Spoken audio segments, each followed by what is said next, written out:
Hey guys, xefour here. It's been a while since I've uploaded a video, and just with the things that I'm working on at the moment and my business, it's getting difficult to find time to actually put together a news style video where I used to record in front of the camera. It was quite time consuming. I would have to set the studio up, set the lighting up, the microphones, the camera, and obviously do basically everything from start to finish, and it was just taking up way too much time. So as much as I love doing that by yourself as a passion project, unfortunately really does become a second thing in life, as you just don't have the luxury of that time anymore. So I thought I'd just try do some videos like this and see how it goes and what people think about. So I guess I just wanted to freely talk about a few things that I guess I've been talking about in my own social circles lately, especially with my gaming buddies online. One of the things is the PS4 Pro versus the PS4, and then the Xbox One versus the upcoming Scorpio. So one of my main gripes is I'm an IT guy by trade. I love technology, and it's pretty much the one thing I really only spend my money on, and I always want to have the latest and greatest gadgets. So when I went from upgrading my PS4 to a PS4 Pro, I thought, oh awesome, this is going to give me the 60 frames per second gaming experience I always wanted. But unfortunately it didn't work that way. So what I've realized, and if I knew this back in the day, I probably wouldn't have got my PS4 Pro. So I own a 4K TV, and I figured I'd get this console and it would be able to do everything I wanted. But because of the backwards compatibility, or I don't know if we're calling it backwards compatibility, but any devices in the PS4 family can play the same game. So if you buy a game for the PS4, it'll work on both consoles, which sounds great. But the problem is that if you buy a game, you're bottlenecked by the slower console. So for example, let's just take this is just an example, Destiny runs at 30 frames per second on PS4. Now the PS4 Pro is I would say more than capable of running this game at 60 frames per second, but because the game developers want consistency throughout the platforms, and they also don't want to be giving other players an advantage, because a person running a game on 30 versus 60 frames per second, the person with the higher frame rate is going to have an advantage. Smoother gameplay, more responsive controls and things like that.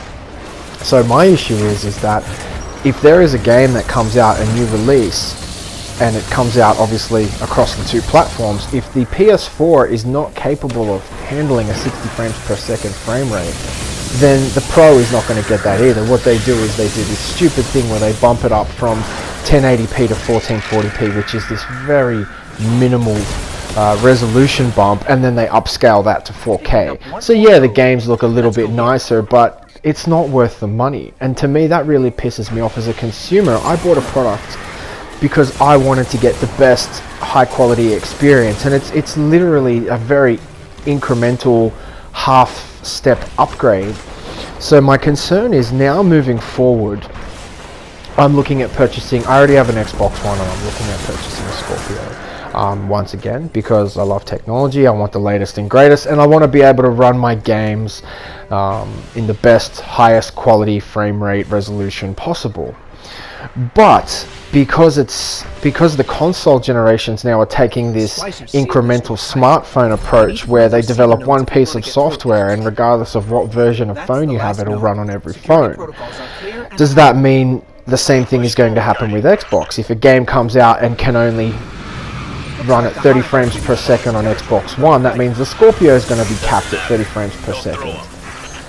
So I'm not sure if people are following what I'm getting, but it's very frustrating. For those of you who do play those 60 frames per second shooters, like for example on Xbox One, Halo 5, or the Call of Duty series, Battlefield, they always run at 60 frames per second. And when you play a 60 FPS game for a long time and then go back to a 30, it's night and day. It is a very, very big difference. So it's just one of my gripes, and I'd suggest that people who are interested in purchasing a PS4 Pro, unless you really, really don't care about the money, I probably wouldn't buy it the second time around. Another reason why I did buy it is because I had a 4K TV, and I thought, oh great, you know, I'll run some 4K streaming on it and enjoy the screen that way. But because it doesn't even come with a 4K Ultra HD Blu-ray drive, you don't get to enjoy that. So recently I've just sold my Xbox One S original, Xbox One S, Xbox One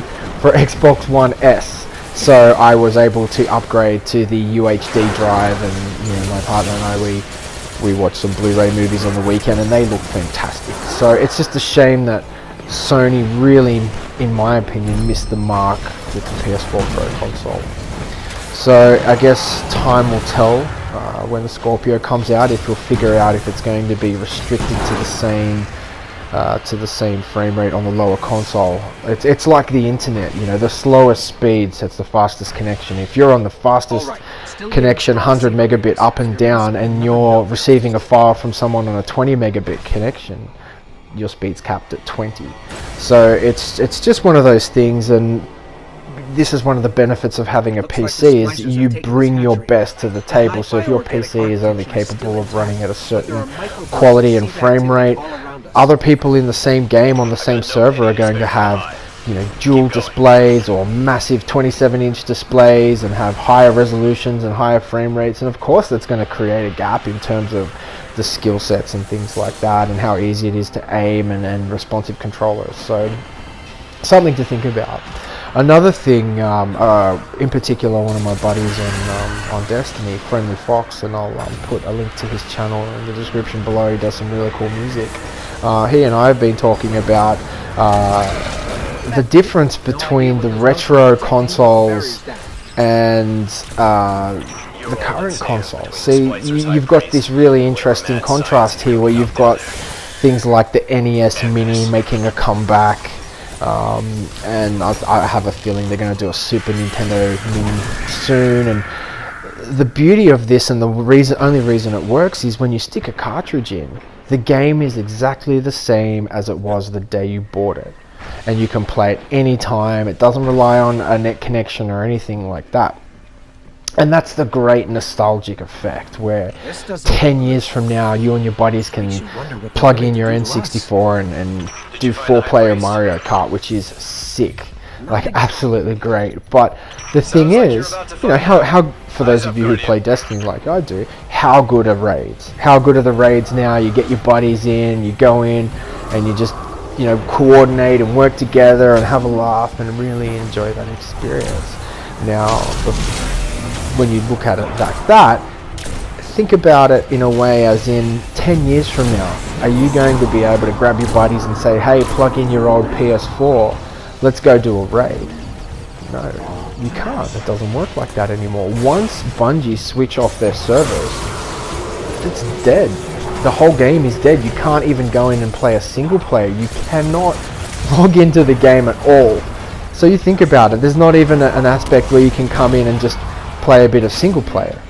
It's actually a little bit scary when you think about it like that, because a lot of my friends and we've all invested hundreds of dollars into this game over the years in PlayStation Plus memberships, in the DLCs, in the original game. So, you know, we've purchased this game several times now because of the DLCs and upgrade packages that come with it, and not to mention some of my stupid friends who are spending money on coins and all that stuff to get stupid emotes, but that's another story altogether. I get it, they're just trying to make money, and that's fine, that's what they want to do, and people are happy to pay for it, so it's fine. But my issue is that you can't plug this console in 10 years from now and, you know, have that nostalgic effect.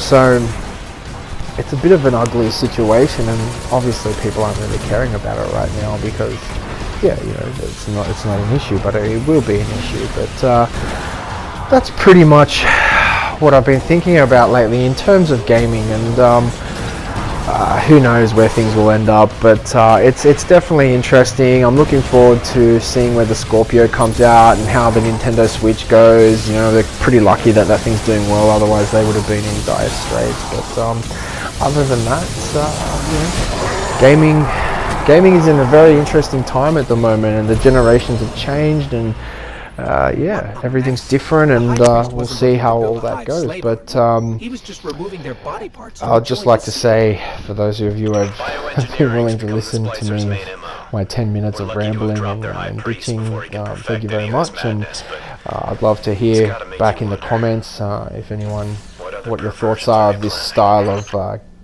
YouTubing, just simply because it just allows me to get content out, but without all the headaches, where I can just play a game, hit share, and just talk over it, and be a bit more relaxed with the way I do my videos. But if people seem to be enjoying it, I'll create a little bit more structure around it. I'll have topics. I'll let people suggest topics. So I'll still do stuff around the news and technology and stuff. But for today, it's just a little testing ground. So thanks again, once again, for tuning in, and I appreciate everyone and all your comments. So thanks very much, guys, and as I said, if you have any suggestions or anything, please just let me know in the comments. And once again, thanks for tuning in.